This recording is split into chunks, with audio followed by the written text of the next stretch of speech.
अमावस की वो काली रात अजीब सा सन्नाटा ओढ़े लेटी हुई थी। रात के करीब 11:30 बज रहे थे। बीच बीच में कभी कुत्तों के भौंकने या कभी उनके रोने की आवाज़ आती, जिससे वो सन्नाटा थोड़ा सा भंग हो जाता। उस स्याही सी काली रात के अंधेरे में जब दुनिया नींद की आगोश में थी, तब शमशान में स्थित सबसे पुराने पीपल के पेड़ के नीचे कुछ हलचल हो रही थी, जिससे शमशान में दिन में भी लोग आने से डरते। और उसी शमशान के पीपल के पेड़ के नीचे 28 से 29 साल का एक नौजवान देवदूत बहुत ध्यान से कुछ तैयारियों में जुटा हुआ था। उसके मोबाइल का टॉर्च जला हुआ था और उसने उसे एक पेड़ के नीचे एक पत्थर से टिका कर रखा था। टॉर्च की रोशनी में वह थैली में देखता है। थैली से कुछ सामग्री निकाल कर पेड़ के नीचे इकट्ठा कर रहा था वो। कुछ ही देर में वह अपने साथ लाए झोले का सारा सामान जमीन पर निकाल चुका था। शराब की बोतल, तेज गंध वाला इत्र, काला कपड़ा, आटा, कोयला, एक काला मुर्गा, माचिस और एक लोहे की छुरी। देवदूत ने अपने सारे वस्त्र को उस स्थान पर उतार दिए और नग्न अवस्था में नंगा होकर उसने गेला बनाना शुरू कर दिया और एक बड़ा सा गोला बनाया। सबसे पहले उसने आटे का घेरा बनाया, उसके बाद कोयले का घेरा। तीनों घेरे तैयार होने के बाद वह उस घेरे के अंदर पालथी मारकर बैठ गया। कुत्तों की आवाज़ बंद नहीं हो रही थी, जो कि बार बार रोए जा रहे थे। हालांकि बीच बीच में मुर्गे की आवाज़ आती। पेड़ के ऊपर को जुगनू मंडरा रहे थे। ऐसा लग रहा था किसी ने पेड़ की डाली पर कोई बल्ब बांध दिया हो। लेकिन देवदूत इन सब बातों से बेखबर पूरी तल्लीनता से वो कर रहा था जिसके लिए वो यहाँ आया था। देवदूत बहुत सावधानी से अपने साथ लाए इत्र को चारों दिशाओं में छिड़क रहा था।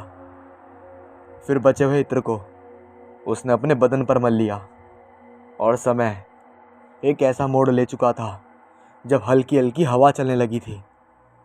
इसीलिए दीपक जलाने में उसे काफ़ी दिक्कत हो रही थी।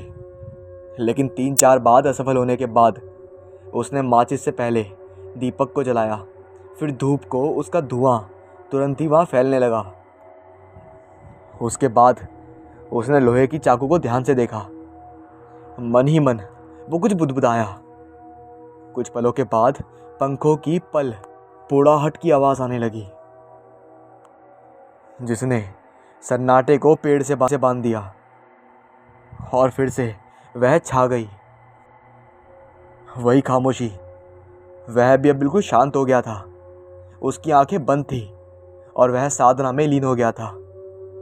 पिछले एक हफ्ते से वह हर रात शमशान में आकर यही प्रक्रिया बार बार किए जा रहा था। हर रात सभी सामग्रियों के साथ वह शमशान में आता और आधी रात से साधना शुरू कर देता। ये साधना सुबह के 3 बजे तक चलती। फिर वह वापस अपने घर लौट जाता। लेकिन आज जब उसने अपनी साधना समाप्त की तो उसके दिमाग में एक ही चीज़ चल रही थी, कुछ नहीं हो रहा यार, कोई फ़ायदा नहीं, सबका सब गलत है। 1 हफ्ता हो गया लेकिन अब तक कोई अनुभव नहीं हुआ। मैं कल से साधना के लिए आऊँगा ही नहीं। देवदूत का धैर्य जवाब दे रहा था और इसका पहला कारण तो ये था कि उसने जिस उम्मीद के साथ साधना शुरू की थी उसका फल उसे नहीं मिल रहा था। और दूसरा कारण था पीपल के पेड़ पर भूत प्रेत पिशाच का भी वास होता है। उनके प्रकोप से बचने के लिए वह साधना के समय 3 घेरे बनाया करता। भूत से तो बच जाता, लेकिन रात को निकलने वाले कीड़े उसे लहूलुहान कर देते, जिसकी वजह से वो साधना तो करता लेकिन दर्द से वह बेचैन हो जाता। हर दिन उसका पूरा शरीर रक्त से भर जाता। उन कीड़ों के काटने के कारण उसके पूरे शरीर पर लाल लाल निशान उभर गए थे। जितनी उम्मीदों से देवदूत ने साधना शुरू की थी, उन सारी उम्मीदों पर पानी फिर गया था, क्योंकि एक हफ्ते बाद भी उसके हाथ खाली थे। उसके हाथ की रेखाएं अब भी उससे नाराज़ थीं। अगले रोज़ वह साधना के लिए शमशान नहीं गया, लेकिन उसका नहीं जाना उस पर एक बड़ी मुसीबत बनकर टूटा। आधी रात को उसे लगा कि उसे किसी भी हवा में उठाकर नीचे फेंक दिया। उसने चारों ओर देखा और बोला, कौन है? कौन है? कोई दिखाई क्यों नहीं दे रहा? और इधर उधर देखा तो उसे कोई नजर नहीं आया। उस रात उसके साथ 3 बार ऐसा ही घटा। उसे समझ नहीं आ रहा था कि उसके साथ हो क्या रहा है। रात को डरते डरते वह किसी तरह सो गया। सुबह जब उसकी नींद खुली तो उसके मुंह से एक भयानक जोर की चीख निकली। उसके शरीर पर एक भी कपड़े नहीं थे। उसका पूरा शरीर फैसिंग वाले नुकीले दांतों से बंधा हुआ था, जिसके कारण ही उसके पूरे शरीर से खून निकल रहा है। साथ ही उसके घाव पर मक्खियां भिनभिना रही हैं। और वहीं एक तरफ से मक्खियों को भगाता है तो मक्खियां दूसरी तरफ जाकर बैठ जाती। उसके शरीर से निकला खून धीरे धीरे जमीन पर इकट्ठा हो रहा था, और उसके घाव पर मंडराने वाली मक्खियां अब अपना स्थान बदल चुकी थी, और अब वह जमीन पर जमा खून चाट रही थी। ये देखकर देवदूत जोर से चीखता है, लेकिन ये क्या? इसके बाद उसकी नज़र अपने शरीर पर जाती है। वो देखता है ये तो बिल्कुल ठीक है। ना तो उसका शरीर बंधा हुआ है और ना ही उसके शरीर से खून निकल रहा है, और वो मक्खियाँ तो नज़र ही नहीं आ रही थी। अगली रात भी उसके साथ वही हुआ, लेकिन इस रात का अनुभव पिछली रात से भी भयानक था। आधी रात के बाद उसे ऐसा लगा कि कोई स्त्री उसे लगातार घूरे जा रही है, और उसे स्त्री के मुंह से खून की बूंदें भी टपक रही थी, जो कि उसे साफ साफ नजर आ रही थी। मांस का एक टुकड़ा उसे स्त्री के मुंह में दिखाई पड़ रहा था, और जब देवदूत की नज़र अपने शरीर पर जाती है तो वो देखता है वह मांस का टुकड़ा उसी के शरीर से नोचा गया है, जिसके कारण खून की धार फूट रही है और उसकी चादर उसके खून से बह गई है। दर्द और दहशत में आकर जब वह जोर से चिल्लाता है तो आसपास की सारी चीज़ें उसे फिर से सामान्य देने लगती हैं। लगातार घट रही घटनाओं से वो पागल हो गया था। वो बिल्कुल अपना चैन खो बैठा था। एक दिन जब वह उदास सा कमरे में बैठा अपने पंखे को गौर से देख रहा था, तभी उसे कुछ याद आता है। देवदूत को अपनी गलती का एहसास होता है। उस रात वह फिर से शमशान में साधना के लिए जाता है। 2 दिन तक उसके साथ कुछ नहीं घटता, लेकिन तीसरे दिन उसे ऐसा लगता था कि जब वह मंत्र जप रहा होता है तो कोई औरतें बातें कर रही हैं, लेकिन वह क्या बातें कर रही हैं उसकी समझ में नहीं आता। उसे यह एहसास अब हर दिन होने लगा था कि कई औरतें उसके पास आकर बातें करती हैं, लेकिन वह अपनी आंखें नहीं खोलता था। साधना के कुछ दिन बीत जाते हैं। एक रात उसे समझ में नहीं आता है कि मंत्र जाप के समय कोई औरत नहीं बल्कि सिर्फ एक औरत की आवाज़ उसके कानों में आ रही है, जो उससे कह रही है, ये सब क्यों कर रहा है तू? मार दूंगी, चला जा अभी, चला जा। हाथ से तुझे नहीं पता तो क्या कर रहा है, किसके लिए कर रहा है तू? मार दूंगी मैं। देवदूत ये सुनते ही डर से कांपने लगता है, लेकिन उसने अपनी आंखें नहीं खोली और मंत्र जाप करता रहा। अगले दिन से उसे वो आवाज़ और भी तेज सुनाई देने लगी। उसे ऐसा भी लगता कि एक साथ पायलों की कई आवाज़ें आ रही हैं, तो कभी चूड़ियों की। इसी बीच उसे ये भी एहसास होता है कि उसकी पीठ पर कोई अपने नाखून से खरोच रहा है। कुछ महीनों बाद अपने बड़े से बंगले में बैठा देवदूत चिमनी में ताके जा रहा था। उसके हाथ में सिगरेट थी। बीच बीच में वह कश लगाता, फिर वो कहीं खो जाता। फिर वह मन में कहता है, सब कुछ तो पा लिया है और मुझे चाहिए भी क्या था। लेकिन फिर भी ना जाने क्यों ये अशांति कैसी, जिसने मेरे मन को पूरा खालीपन दे रखा है। मेरी जेबें भरी हुई हैं, लेकिन फिर भी मेरा मन क्यों नहीं लग रहा। अब सब कुछ उसके दिमाग के फ्लैशबैक में चालू होता है। कुछ दिनों पहले की बात है। शहर की सबसे पुरानी लाइब्रेरी में रखी एक किताब पर देवदूत की नज़र गई। उस किताब के फ्रंट पेज पर बनी तस्वीर ने जैसे उसके ऊपर जादू कर दिया। वह बिल्कुल सम्मोहित सा होकर वह किताब पढ़ने लगा। रात के 11 बजे उसने वो किताब रखी जो उसने सुबह 9 बजे से पढ़नी चालू करी थी। देवदूत उस किताब में लिखी एक एक लाइन्स को जैसे चाट सा गया था और उस किताब में ऐसे खो गया था जैसे कोई इंसान नशे में डूब जाता है। उस किताब के प्रति उसका आकर्षण बढ़ता जा रहा था। रात के करीब 11 बजे थे, इसलिए 2-3 और लोग ही उस लाइब्रेरी में रुके थे। लाइब्रेरियन बार बार लाइब्रेरी की टिक टिक करती बड़ी सी पुरानी घड़ी को देख रही थी। उसका वश चलता तो वह खुद घड़ी के कांटों को अपने हाथों से बढ़ाकर सलाह ना बजा देती, क्योंकि 11:30 बजे लाइब्रेरी के बंद होने का समय होता है। लाइब्रेरी का घर यहाँ से बहुत दूर था और वह चाहती थी कि जल्दी से जल्दी घर पहुँचे, क्योंकि आज उसकी शादी की सालगिरह थी।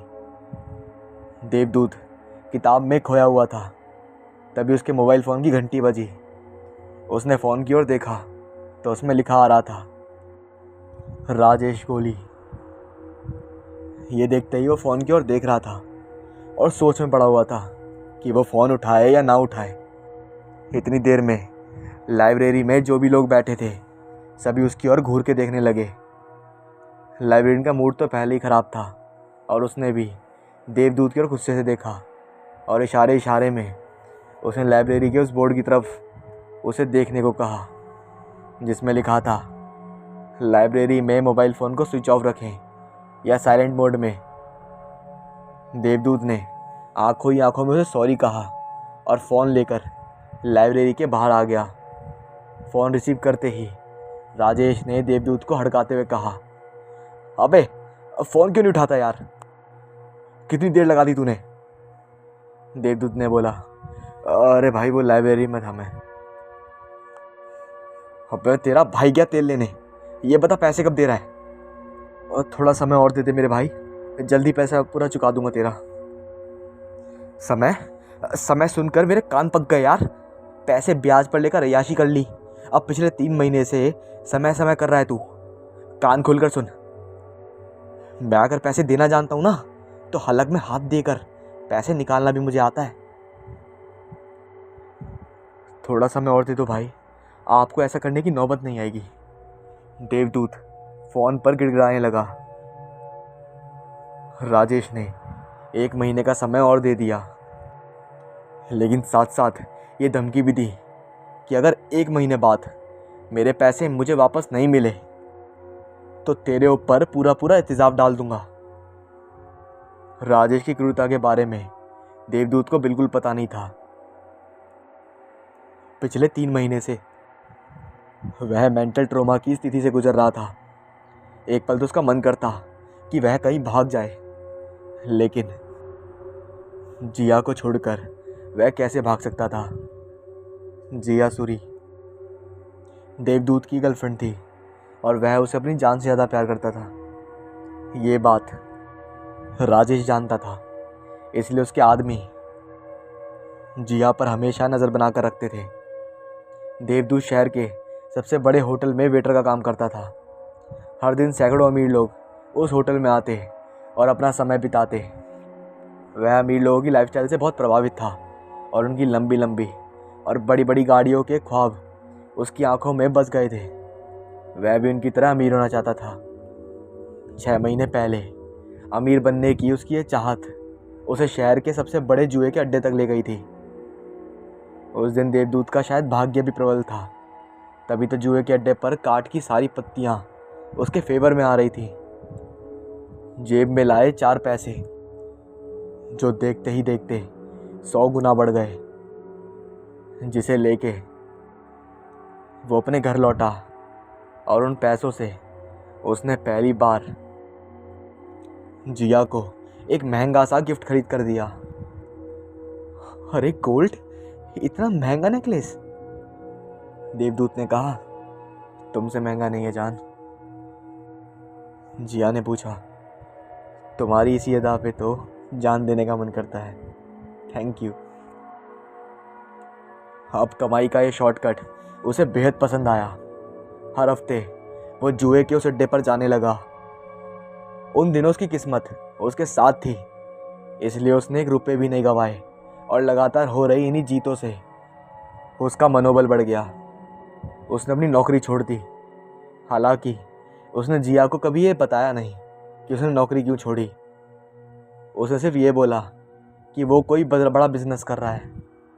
उसे एक तरह से घमंड हो गया था कि ताश के पत्ते तो उसके गुलाम हैं, वह हर बाजी जीतेगा। लेकिन हर बार जुए में जीतना संभव तो नहीं होता ना। एक बार हारने का जो सिलसिला शुरू हुआ तो अपनी सारी जमा पूंजी हार गया था वो। तब उसने उधार लेकर जुआ खेलना शुरू कर दिया। पहले तो थोड़े पैसे उधार लिए, धीरे धीरे ये रकम 5 लाख रुपए हो गई और उसी रकम की उगाही के लिए राजेश उसे बार बार धमकी दे रहा था। राजेश से बात कर। देवदूत लाइब्रेरी के अंदर गया। उसके माथे पर अब भी पसीना चमक रहा था, लेकिन पता नहीं क्यों एक संतोष भी उसके चेहरे पर दिख रहा था। अभी कुछ देर पहले तक वो जिस किताब में डूबा हुआ था, उसे लग रहा था कि वो किताब उसकी सारी परेशानियों को हल कर देगी। उसने वो किताब इशू करवा ली। तो उसने उस किताब का अध्ययन किया और उसने तय किया कि वह किताब में लिखी साधना करेगा। वह यक्षिणी साधना करेगा और अपनी सारी मुसीबत में जितना अंदर वो डूबा हुआ था उन सब से वो जल्दी से छुटकारा पाएगा। और देखते ही देखते वो चाहता था कि वो शहर का सबसे बड़ा आदमी बन जाए, और वही वो बनेगा। देवदूत के सारे कर्ज उतर गए थे। एक एक पैसे के लिए तरसने वाला देवदूत आज महंगी महंगी गाड़ियों में घूमने लगा था। बड़े से बड़े बंगले में वो रहने लगा था। एक बड़ी सी फैक्ट्री का वो मालिक भी था। अब जो चीज़ उसे पसंद आ जाती वह उसकी हो जाती। बड़ी बड़ी पार्टियों में वो ज़्यादा महंगी से महंगी शराब पीता। हालांकि इन पार्टियों में कोई औरत अगर देवदूत के करीब आने की कोशिश करती तो वह औरत कुछ पलों बाद उसे मरी हुई मिलती। देवदूत को ये सब बहुत अजीब लगता। फिर उसे शमशान साधना की वो आखिरी रात याद आती। वह उसकी साधना का 41वां दिन था जब यक्षिणी उसके सामने प्रकट हो गई थी। उसके आने से वहाँ पर इतनी रोशनी आ गई कि देवदूत की आंखें चौंधिया गईं। हालांकि उसने तब भी अपनी आंखें नहीं खोली। यक्षिणी ने उससे कहा, देवदूत, मैं आ गई हूँ, अपनी साधना समाप्त करो। देवदूत ने जब अपनी आंखें खोली तो सामने खड़ी उस औरत को वो देखता ही रह गया। इतनी सुंदर औरत ना तो उसने कहीं देखी थी और ना ही किसी ने ऐसी औरत के बारे में सुना था। देवदूत, इतना घूर के देखने की ज़रूरत नहीं है। अब तो मैं हमेशा तुम्हारे पास रहूँगी। तुम्हें मुझे बिना विवाह किए अपनी पत्नी की तरह रखना होगा। तुम मुझे हर वो सुख दोगे जो एक पति अपनी पत्नी को देता है। तुम्हें हर रात मेरे साथ कच्चे मांस और शराब का भी सेवन करना होगा। बदले में संसार की बहुमूल्य से बहुमूल्य वस्तु मैं तुम्हें दूंगी। और हाँ, आज के बाद किसी और औरत को सपने भी पास में मत आने देना, नहीं तो मैं उसे मार दूंगी। देवदूत उस समय इतना खुश था कि उसे समझ में नहीं आ रहा था कि आखिर यक्षिणी उसे क्या कह रही है। वह तो बस उसे घूर रहा था और उसकी हाँ में हाँ मिला रहा था। देवदूत की दुनिया बदल गई थी।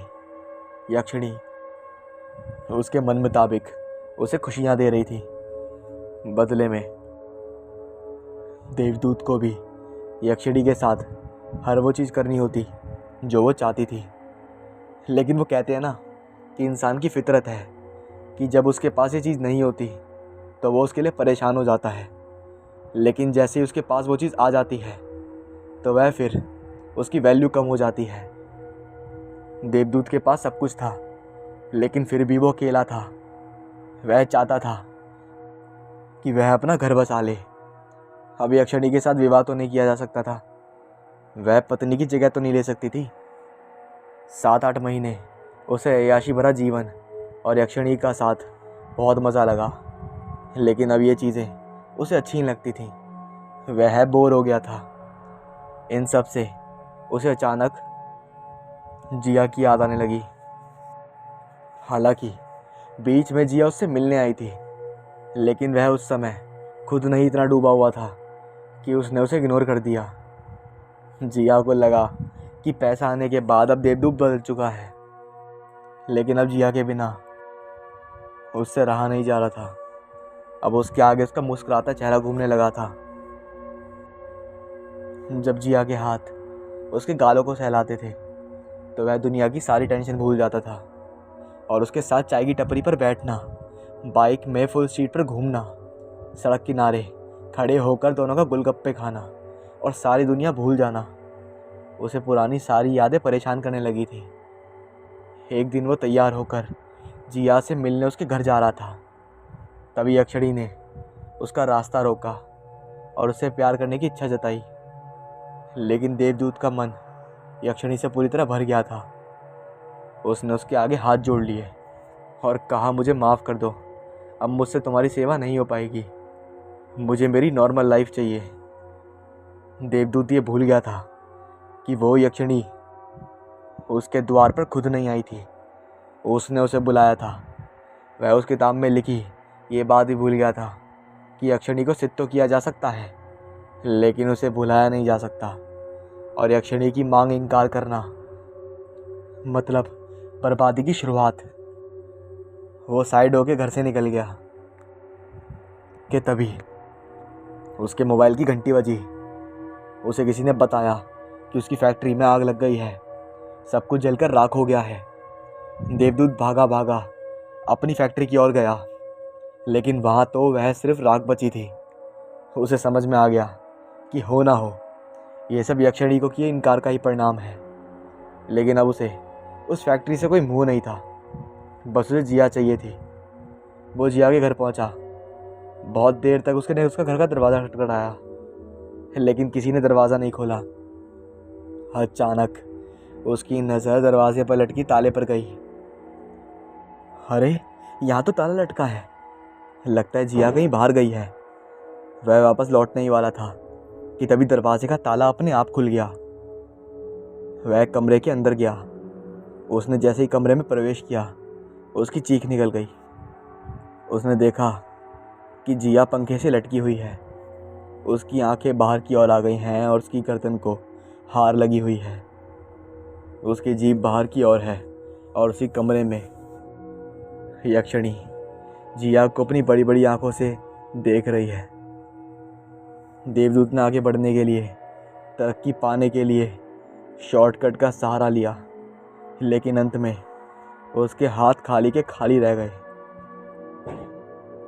दोस्तों, ये कहानी ना सिर्फ इसलिए थी ताकि आपको ये बता सकूं कि तरक्की किसे पसंद नहीं होती। दुनिया की सारी सुख सुविधाएं कौन नहीं चाहता कि उसके कदमों में हो, लेकिन उसके लिए देवदूत जैसे शॉर्टकट को आजमाने से पहले इस बात को गांठ बांध लीजिएगा कि उसकी बहुत बड़ी कीमत आपको चुकानी पड़ेगी।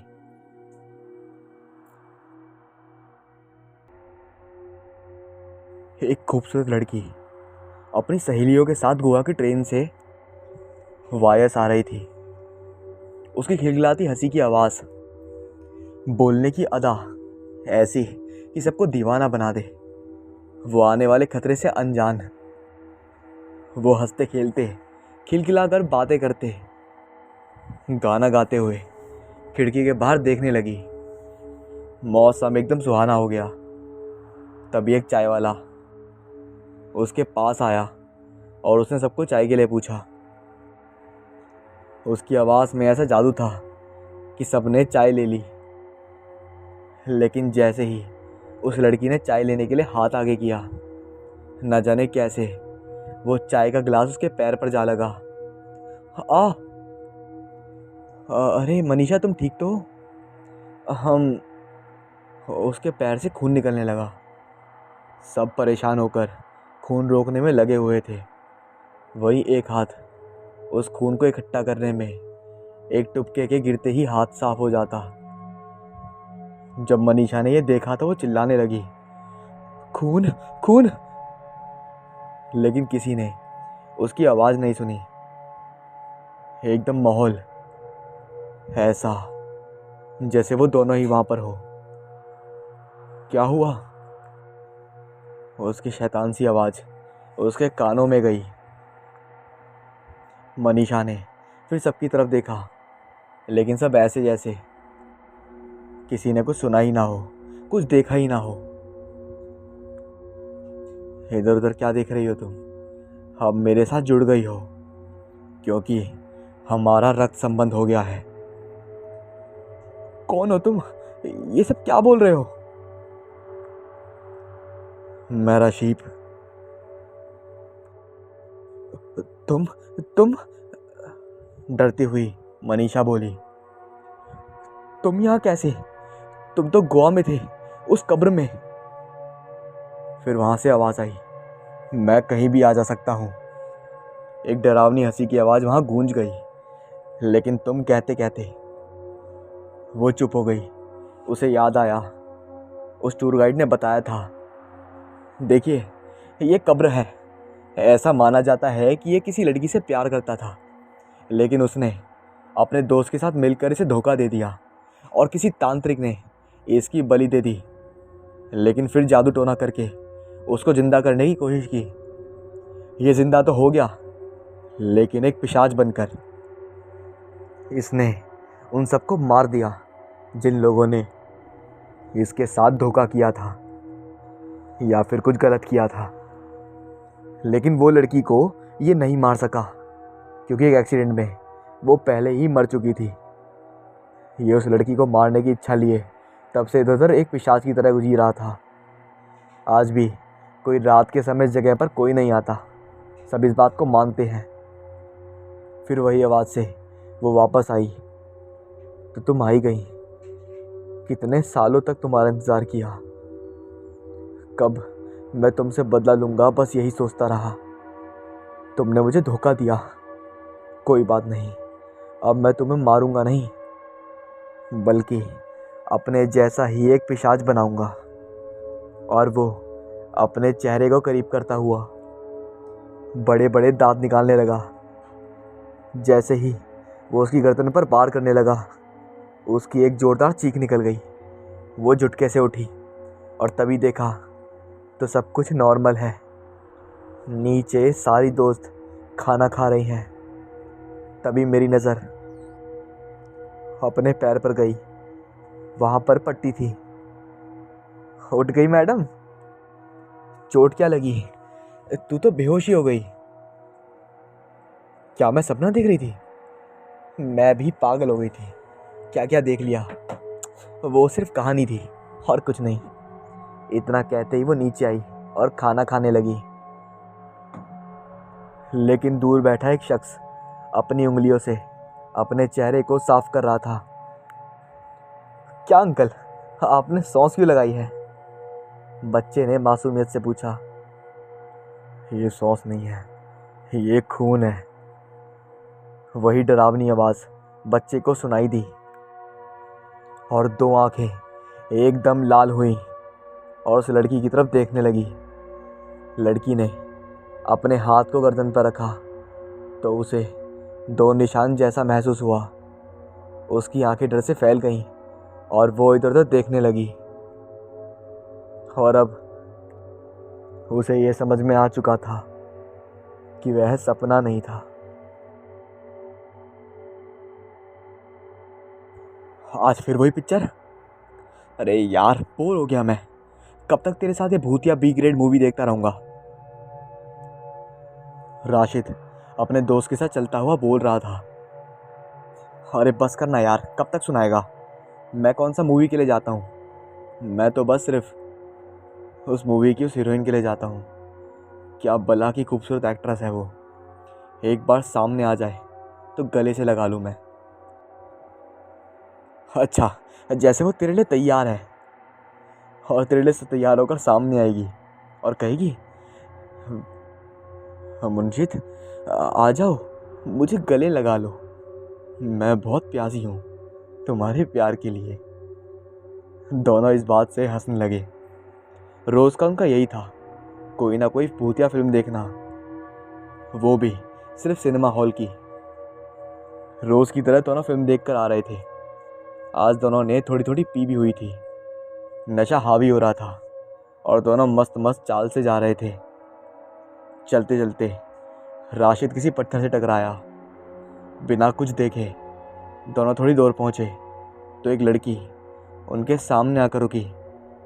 बिल्कुल उस हीरोइन जैसी, लंबे बाल, चेहरे पर ऐसी सुंदरता कि कोई देखे तो बस टूट पड़े उस पर। ओह, ये तो शर्मिला है। आप जानते हैं मुझे? अरे मैडम, आपको कौन नहीं जानता, आपकी हर फिल्म देखी है हमने। दोनों एक साथ बोले। Oh thank you.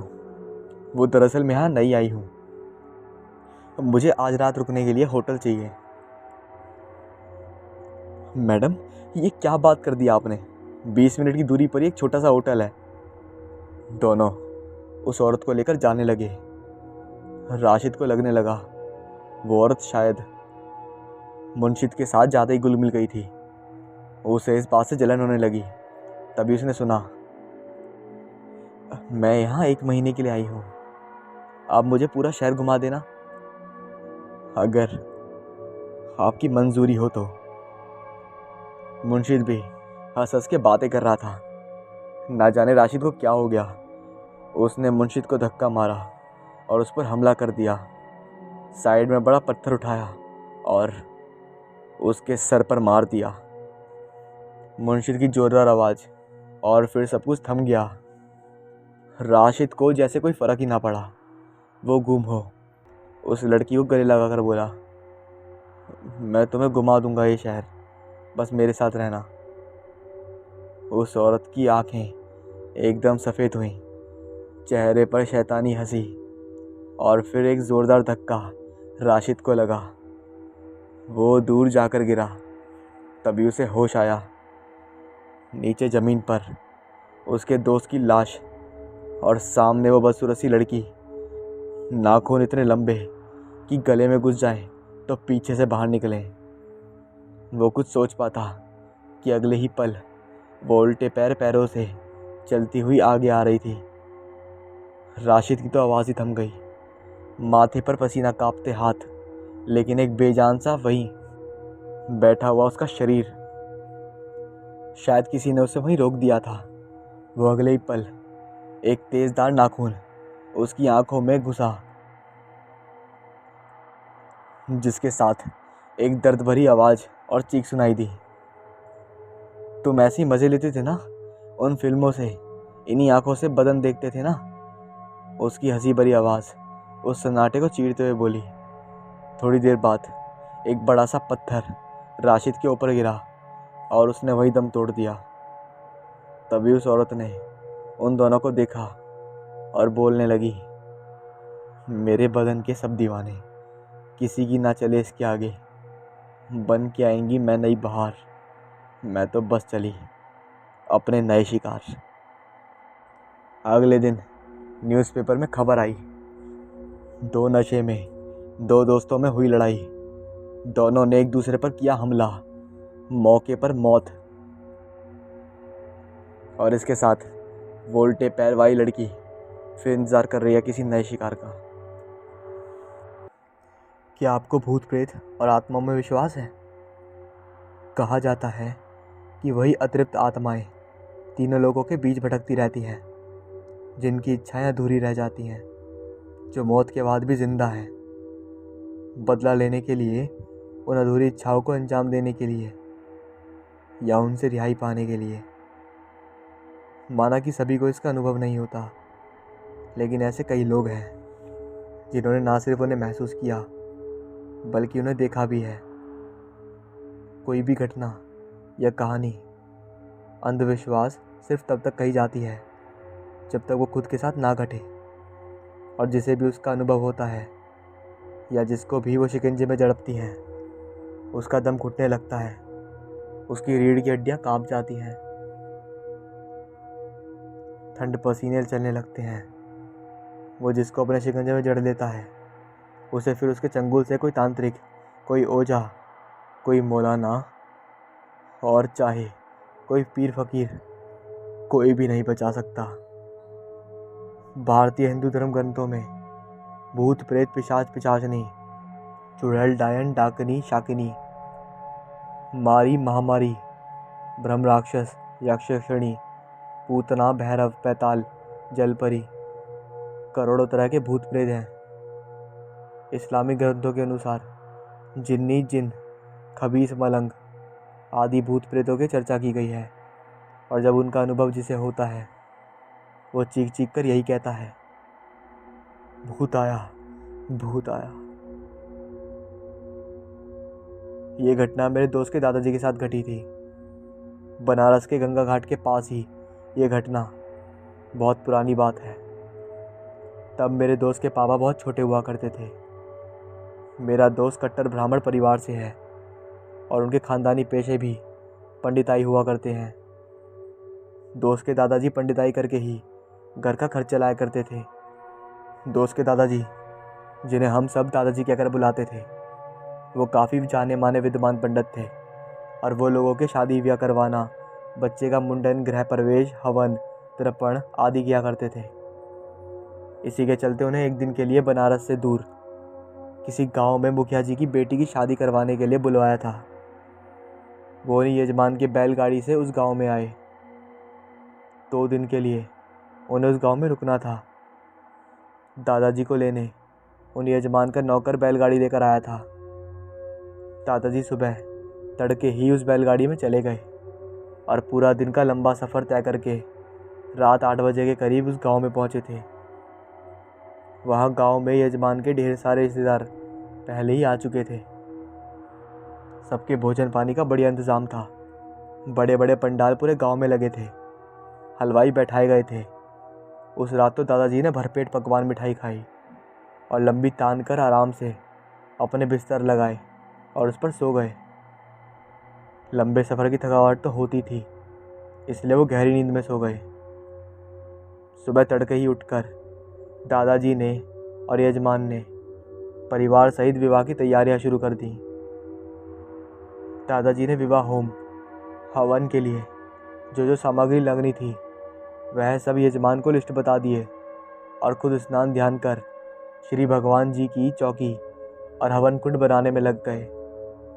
फिर चाय नाश्ते का दौर चला और दोपहर भोजन बाद दूल्हा भी उस गांव बारात लेकर पहुंच गया।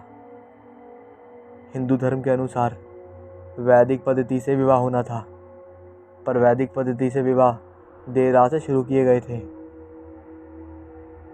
या किए जाते हैं।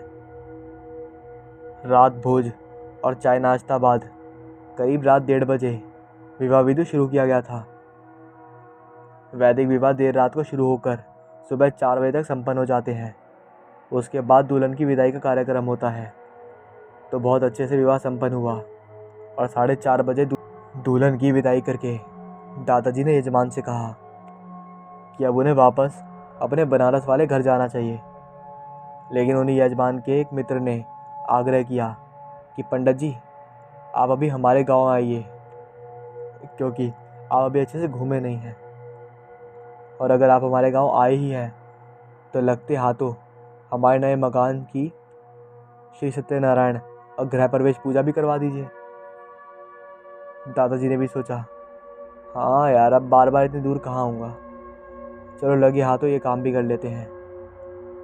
एक पंथ 2 काज होंगे तो आमदनी भी दुगनी हो जाएगी। यही सोचकर दादाजी ने एक दिन और ठहरना तय किया और उनसे कह दिए कि दोपहर तक पूजन संपन्न होने के बाद उन्हें बनारस वापस पहुंचा दिया जाए और उसके लिए उन्हें बैलगाड़ी का इंतज़ाम करवाने को कहा। वह यजमान खुशी से इसके लिए राजी हो गए और दादाजी ने शाम 4 बजे गृह प्रवेश और सत्यनारायण जी की पूजा पूर्ण कर दी और भोजन पकवान खाया। तब तक उनकी दक्षिणा के रूप में अनाज के बोरे और फल मिठाई रुपए सब कुछ उनके सामने रख दिए गए और उस यजमान ने बैलगाड़ी भी चढ़वा दी। दादाजी सबको आशीर्वाद देकर बैलगाड़ी में बैठे और बड़ी खुशी अपने घर वापस के लिए रवाना हुए। गाड़ीवान गांव खेत जंगल से होते हुए दादाजी को आराम से बनारस की ओर ले जा रहा था। वो लोग उस गांव से शाम 5 बजे निकल गए थे।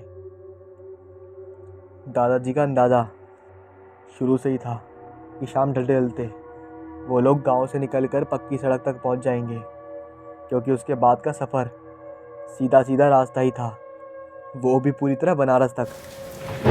लेकिन अचानक तेज़ बरसात होने की वजह से गांव की कच्ची सड़क पर जगह जगह गड्ढे भर गए थे और बैलगाड़ी को भी रोकना पड़ गया था बरसात में भीगने से बचने के लिए। इसी चक्कर में रात के 11 बज गए उन्हें मुख्य सड़क तक पहुंचते पहुंचते। मुख्य सड़क के आने के बाद गाड़ीवान और दादाजी को भूख लग गई, तो उन्होंने यजमान के घर में डिब्बे में पैक करके दिया हुआ स्वादिष्ट खाना खाया और सुराही में रखा ठंडा ठंडा पानी पिया।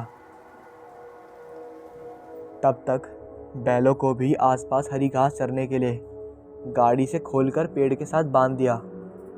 फिर करीब रात 11:15 बजे वो लोग वहाँ से आगे बढ़ गए। रात के 12:30 बजे तक वो लोग मुख्य सड़क तक पहुँच गए थे। उस वक्त मुख्य सड़क भी कच्ची मिट्टी और छोटी गली नुमा रास्तों से भरी हुई थी। दादाजी जंगल और खेत पार कर चुके थे, लेकिन उस मुख्य सड़क पर भी कोई लैंप पोस्ट यानी बिजली के खंभे नहीं थे। इसलिए गाड़ीवान ने बैलगाड़ी में रखे और लालटेन को जलाया और दादाजी को देते हुए बोला, पंडित जी, आगे मेरे पास एक लालटेन तो जल रही है, लेकिन आपको पीछे बैठे डर न लगे, इसलिए आप भी ये लालटेन रख लीजिए। दादाजी बोले, अरे भाई, जब तुमने बैलगाड़ी इतनी तेज़ बरसात में खेत और जंगल के रास्ते निकाली तब मुझे डर नहीं लगा, तो अब क्यों डर लगेगा? अब तो बरसात भी बंद है और मुख्य सड़क पर जा रहे हैं। फिर भी अगर तुम चाहते हो तो ठीक है, रख लेता हूँ, लेकिन फिर भी तुम्हें तो आगे पीछे देखना होगा। कम से कम ये तुम्हारे पास रख देता हूँ, इससे बढ़िया, ताकि तुम्हें आगे पीछे का ढंग से नज़र आएगा। वैसे हम लोग सुबह 5 बजे तक तो बनारस पहुँच ही जाएंगे। गाड़ीवान बोला, जी पंडित जी, हो सकता है 8 भी बज जाएं, क्योंकि बरसात की वजह से हम लोग गांव से अब तक केवल 2.5 घंटे ही सफ़र तय कर पाए हैं। फिर भी अगर और कोई बरसात नहीं हुई तो शायद हम लोग सुबह 6 बजे तक शायद बनारस में होंगे। रात के गहरे सन्नाटे और वीरान सड़क पर उनके बैलगाड़ी के चलने की खड़खड़ आवाज़ गूंज रही थी। साथ ही बैलों के गले में बंधे हुए घुंघरू भी छन छन बज रहे थे। उनके चलने के साथ साथ कच्ची सड़क से अब मेन चौराहा आने वाला था। अचानक उन्हें सड़क के दूसरी तरफ से बहुत सारी औरत की बतियानों की आवाज़ें सुनाई पड़ी, तो दादाजी और गाड़ीवान चौंक गए। कमाल है, इतनी देर रात इतनी सारी औरतें इस सुनसान सड़क पर, ये तो असंभव है। वो लोग आपस में बात कर ही रहे थे कि अचानक बहुत सी औरतों का झुंड उनकी बैलगाड़ी के सामने आ गया। सभी औरतें बहुत सजी धजी और नई नई साड़ियाँ पहने हुए थीं। ये सब देखते हुए पंडित जी ने उन औरतों से पूछा, क्या बात है देवियाँ, आप लोग इतनी देर रात इस तरह सज धज के कहाँ जा रही हैं?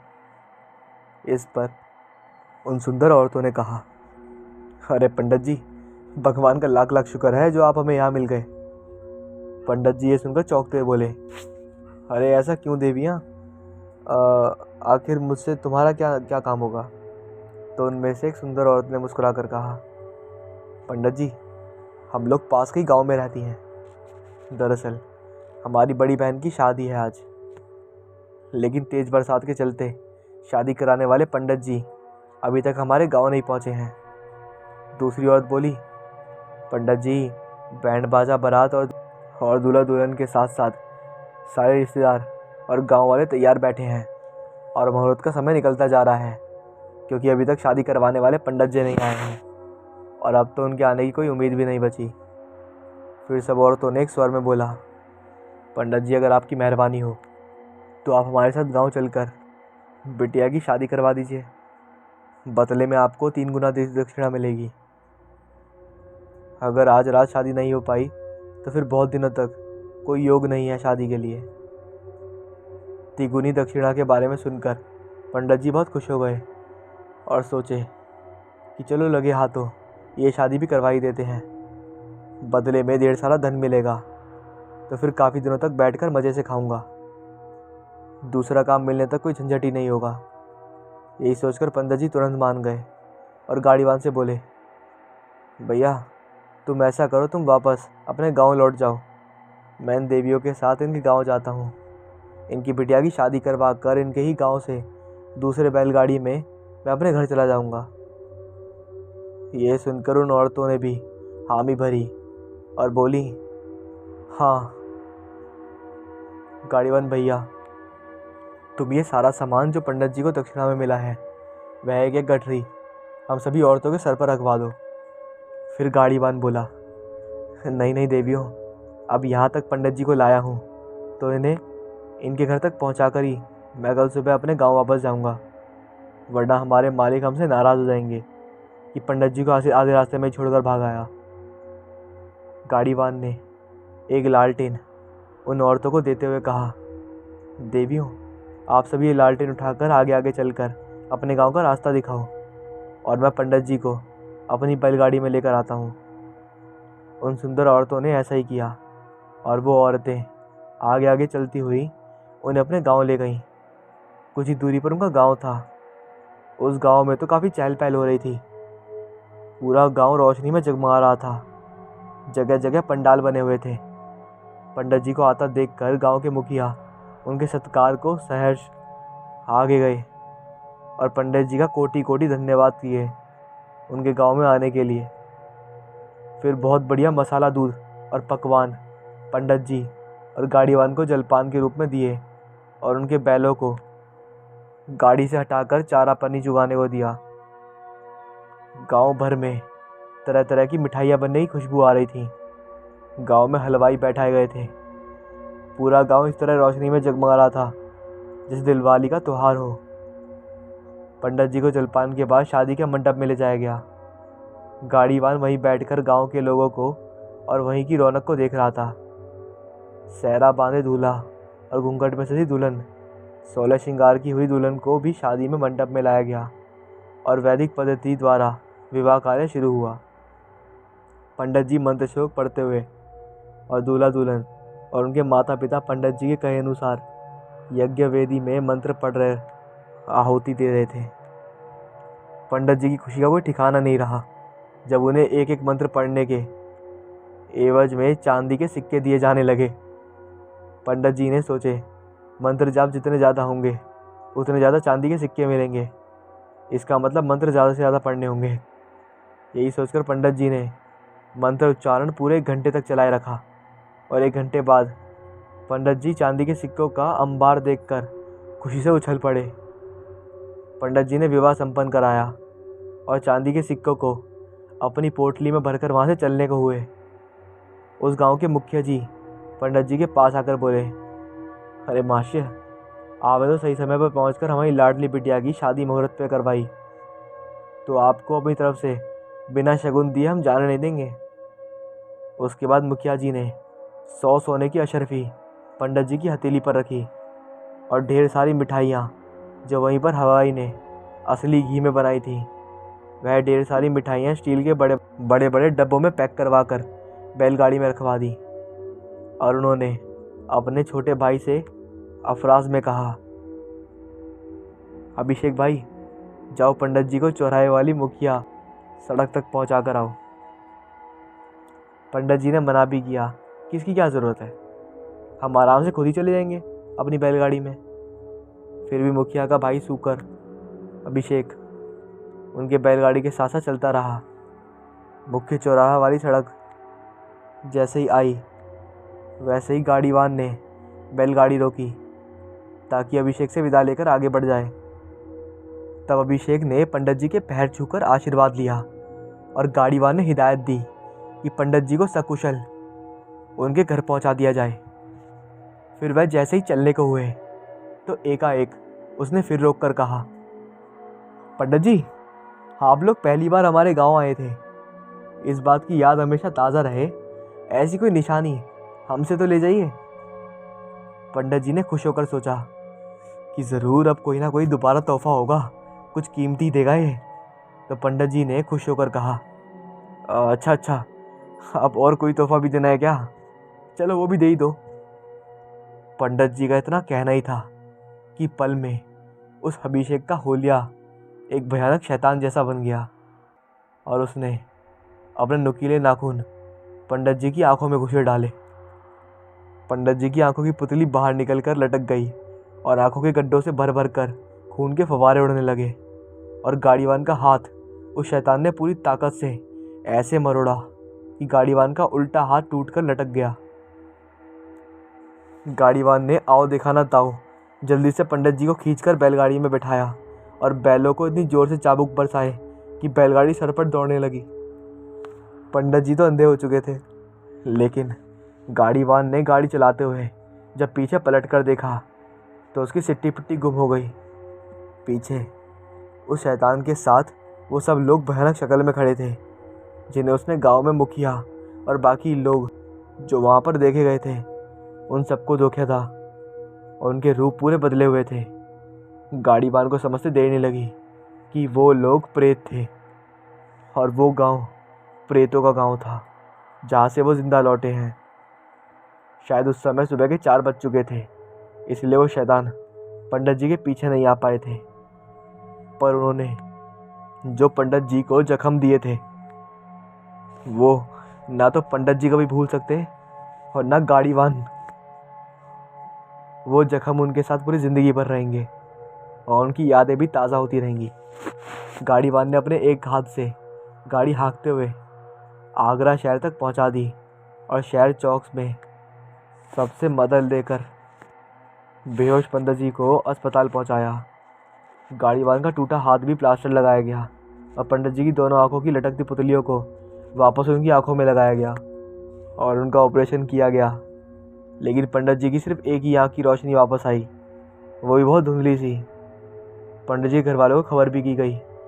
सब लोग आकर उन्हें वापस घर लेकर गए और बैलगाड़ी में रखा हुआ पंडित जी की दक्षिणा का सारा सामान भी घर वालों ने अपनी गाड़ी में डाल लिए।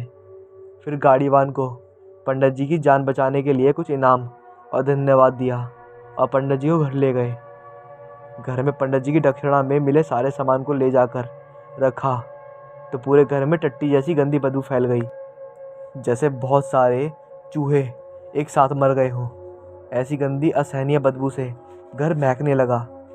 जब परिवार वालों ने सब सामान खोलकर देखा तो बाकी सब सामान तो ठीक था, लेकिन जो सामान उन भूतों के गांव से तरह तरह की स्वादिष्ट मिठाइयों के रूप में आया था वह सब सड़े हुए संडास में बदल गया था। उसी की महक से पूरा घर गंदी बदबू मार रहा था। सारा सामान उठाकर सार्वजनिक कूड़ेदान में फेंक दिया। फिर पंडित जी को चांदी के सिक्के और सोने की मोहरें याद आई।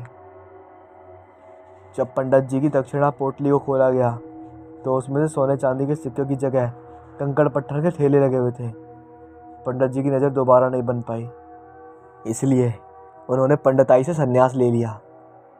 सब कहते हैं कि लालच बुरी बला है और यही बिल्कुल सत्य है।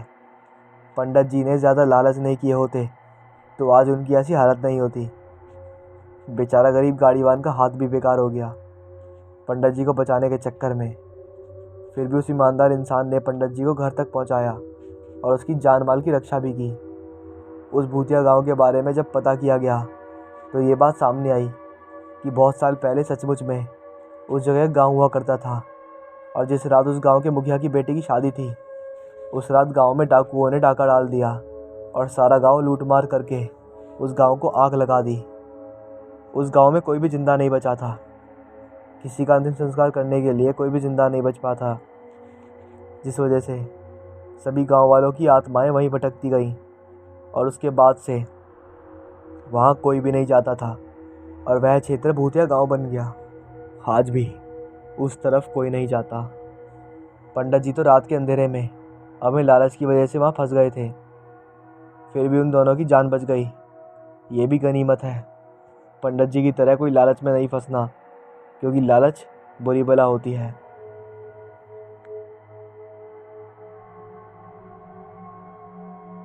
मैं डॉक्टर राजेश शर्मा। हाल ही में मैंने साहित्य में पीएचडी किया है। उस घटना के बाद जैसे सब कुछ बदल गया। मैं पिछले 9 सालों से साइकोलॉजिस्ट की सलाह ले रहा हूँ। कुछ घटनाएं ऐसी होती हैं आपकी ज़िंदगी में जिसे आप कभी नहीं भूल सकते। ऐसी ये घटना मेरे साथ भी थी। ये उस रात की बात है जो रात आज भी मुझे काली नागिन बन के डसती है। ये एक बहुत खतरनाक रात थी। ये लगभग 11 साल पहले की बात है। मैं अपने कमरे में बैठा था और शनिवार की शाम थी। मेरे पास कोई काम नहीं था। उतने में मेरे दोस्त मुकेश का कॉल आया।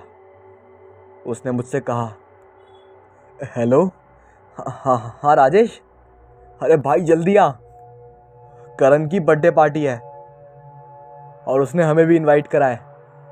तो मैंने सोचा कि तेरे से पूछ लूँ। इसके बाद मैंने उससे पूछा, राजीव और अंकित आ रहे हैं क्या? उसने जवाब दिया, हाँ भाई आ रहे हैं। तो मैंने कहा कि चलो मैं भी चलता हूँ। ये कहकर मैंने फ़ोन रख दिया और मैं पार्टी के लिए रेडी होने लगा। पार्टी करीब 11 बजे की थी, इसलिए मैं 10:30 बजे घर से निकल गया। मैं वहाँ समय पर ही पहुँचा, लगभग 11 बजे के आसपास। वहाँ बहुत सारे दोस्त आए थे। वह बहुत बढ़िया पार्टी थी। हमने इतना एंजॉय करा कि हमें समय का पता ही नहीं लगा। पार्टी में अंकित और राजीव ने काफ़ी सारी ड्रिंक कर ली थी, तो मैंने सोचा कि उन तीनों को घर छोड़ देता हूँ, फिर मैं घर चला जाऊँगा।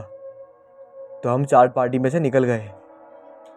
हम चारों ही पार्टी को करीब 1 बजे के आसपास छोड़ के निकल चुके थे, लेकिन हमें रास्ते में कोई रिक्शा वाला या टैक्सी नहीं मिल रही थी। तो हम थोड़ा आगे चले, फिर भी कोई रिक्शा या टैक्सी नहीं मिली। तो मैंने सोचा कि कैब कर लेते हैं और फिर मैंने कैब बुक कर दी। हम कैब के लिए वेट कर ही रहे थे। पूरी सड़क एकदम सुनसान थी, दूर दूर तक कोई नज़र नहीं आ रहा था। मैंने आसपास बैठने के लिए जगह ढूंढी, लेकिन कहीं पर भी जगह ना मिलने की वजह से मैं दूर दूर तक अपनी नज़रें गड़ाने लगा। तो मुझे पास में ही 2 दुकानों के बीच एक छोटी सी जगह मिली, जहाँ पर भी एक दुकान थी। वह दुकान बहुत अजीब थी, मानो बहुत पुरानी हो। मैं वहाँ अपने दोनों दोस्तों के साथ वहाँ पर पहुँचा तो मैंने देखा उस दुकान का बोर्ड बहुत अजीब सा था। उस दुकान के बोर्ड के 2 आखिरी सिरे पर 2 अजीब से मुख बने हुए थे और उन मुख पर सींग बने हुए थे, मानो कोई शैतान का मुख हो।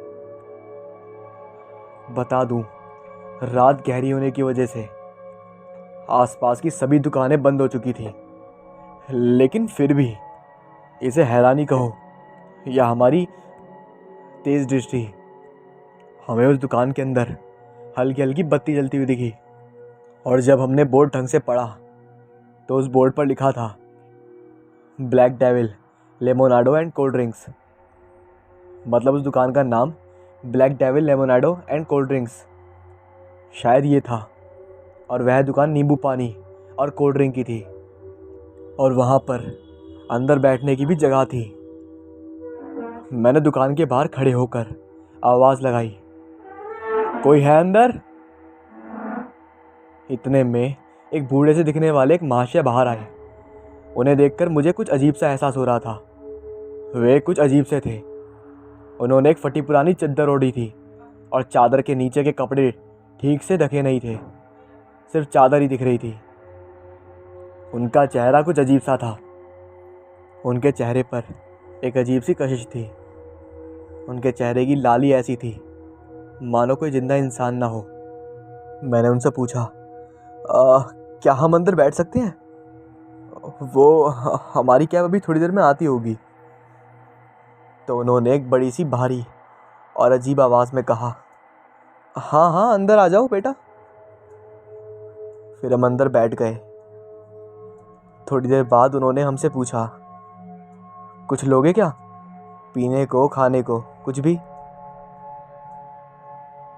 उतने में मुझे ख्याल आया और मैं मेरे मन में बोला कि राजीव, अंकित और हिमांशु को तो नींबू पानी पिला देता हूँ, जिससे उनका हैंगओवर थोड़ा कम हो जाएगा। तो मैं उनसे कहा कि अंकल 3 नींबू पानी दे दीजिए। मैं इतना कहते ही वो नींबू पानी बनाने चले गए। मैं चांद की तरफ देख रहा था। उस दिन पूर्णिमा की रात थी। चांद बहुत चमक रहा था। मैं चांद को बस देख ही रहा था कि मुझे मेरी परछाई नहीं दिख रही थी। मुझे देखकर कुछ याद आया कि जब भी मैं छुट्टियों में नानी के घर जाता था, तब मेरी नानी मुझे भूत की कहानियाँ सुनाया करती थी। वह कहती कि जिसकी परछाई न दिखे वह भूत होते हैं। मुझे मेरी आंखों पर शक हुआ कि कहीं ये भ्रम तो नहीं, इसलिए मैं चेक करने के लिए धीरे से खड़ा हो गया और मैं धीरे से चलकर थोड़ा पास गया। और मैंने जो देखा उसे देखकर मेरा दिल मेरे गले में आ गया। मैंने देखा कि वह जो नींबू निचोड़ रहे थे, उसमें से नींबू के रस की जगह गहरे लाल रंग का खून निकल रहा था। जैसे ही मैंने वो देखा, उतने में ही वह मेरी तरफ यानी कि पीछे घूम गए। फिर मैंने जो नज़ारा देखा वो तो मैं आज तक भूल ही नहीं सका। वह दृश्य आज तक मेरे सपनों में आता है। मैंने देखा कि उनका चेहरा और पूरा शरीर ऐसा हो गया था मानो इस दुनिया के बाहर का प्राणी हो। उनके चेहरे पर ये आंखें और नाक गायब हो गए थे और उनके कान बहुत ही बड़े हो गए थे और उनकी वह बहुत अजीब सी हंसी बहुत डरावनी थी। उनके वह नुकीले दांत, जिससे कुछ दांत टेढ़े मेढ़े और छोटे छोटे थे। ये देखकर मैं बहुत डर गया और मेरे दोस्तों को कुछ पता ही नहीं था कि ये क्या हो रहा है, क्योंकि वह शराब के नशे में थे। मैं दौड़कर मेरे दोस्तों के पास गया। मैं मेरे दोस्तों को वहाँ से उठा ही रहा था कि इतने में वह अजीब सा प्राणी पास आने लगा। मैंने बहुत कोशिश की कि मैं मेरे दोस्तों को लेकर भाग सकूं, लेकिन वह शराब के नशे में थे, इसलिए मैं उन्हें बचाकर भाग नहीं पाया। फिर मैं वहाँ से बहुत तेज़ी से भागा और मैं दुकान के बाहर ही भाग रहा था कि मैं बीच में आए पत्थर की वजह से सीधा नीचे गिर गया। फिर मैंने ज़मीन पर गिरी हुई हालत में पीछे मुड़कर देखा तो वह अजीब सा प्राणी मेरे एकदम पीछे खड़ा था।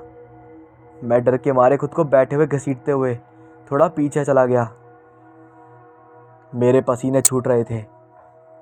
मैंने उसे डरी सहमी आवाज़ में पूछा, कौन हो तुम? क्या बिगाड़ा है मैंने तुम्हारा? क्यों हमें मारना चाहते हो?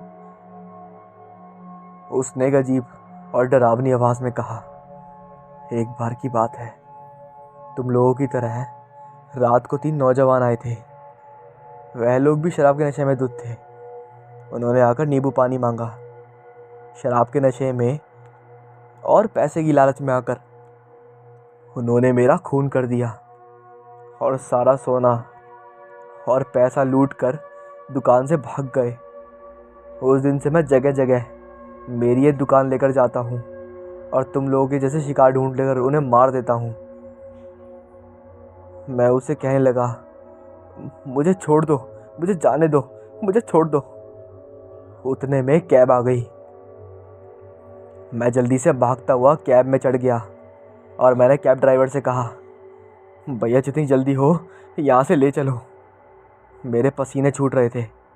मैं कैब में बैठा बोल रहा था, राम राम राम राम राम राम राम राम राम राम राम। मैं बहुत डरा हुआ था। इतने में कैब ड्राइवर ने मुझसे पूछा, साहब आप इतने डरे हुए क्यों हो? आप किससे और किसको देखकर चिल्ला रहे थे? क्योंकि कैब ड्राइवर भी काफ़ी डर गया था मेरी हालत देखकर, तो उसके भी रोंगटे खड़े हो चुके थे। ये सुनकर मेरी हालत ख़राब हो गई। मतलब वह सब सिर्फ मुझे ही दिख रहा था, उसे कुछ नहीं दिख रहा था। और ये सुनकर मैं इतना डर गया कि मैं वहीं बेहोश हो गया। फिर मैं सीधा घर पर उठा। मुझे बहुत तेज़ बुखार था और मैं बहुत डरा हुआ था। ये घटना मुझे हर रोज़ सपने में आती थी और आज भी कभी कभी आती है। वो उस दुकानदार के मालिक का दृश्य, वह अजीब सा प्राणी, सब मुझे अभी भी सपने में डराता है।